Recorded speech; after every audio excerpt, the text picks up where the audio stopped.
As poets, we pride ourselves on a level of audacious sincerity.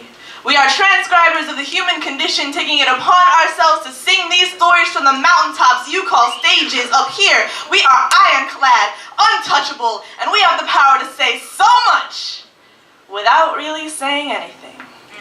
Quote, "He who shouts the loudest has the most to hide." It's easy to disguise cowardice as honesty when no one can interrupt you. In the maximum 3 minutes and 15 seconds I will be on this stage, I can take the fibers of my life and spin you a story that would inspire even Rumpelstiltskin. But do you ever wonder how much truth gets lost in all that alliteration? I've been called brave for this. But this isn't bravery, this is dress up, a cry for help, y'all. This is me trying to convince myself that I can still be beautiful, because let's be real for a second.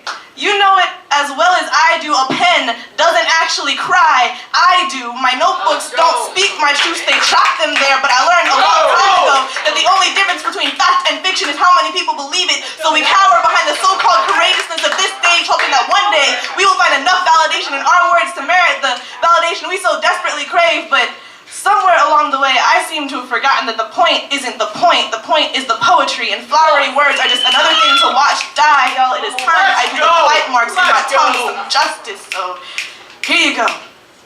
No, it wasn't 2-ton oil rig words being slammed into my chest. I don't know what the fuck it feels like to be hit with a truck, but I do know what I love you feels like when met with I'm sorry, empty, hollow, dejected, and no. There is nothing beautiful about being abandoned. There's just nothing.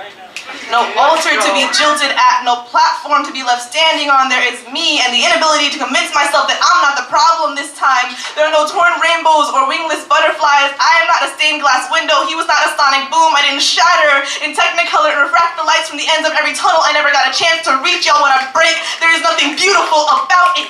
I'm not a crimson-stained fox in the aftermath of a wolf pack trying to lick the self-worth back into my wounds when I hit rock bottom. Wait until I know I'm alone. I blast music loud enough to drown out the world, and I dance and sing and cry and scream until I feel everything or nothing or both all at once, and when it gets too much, which it always does, I sleep it off.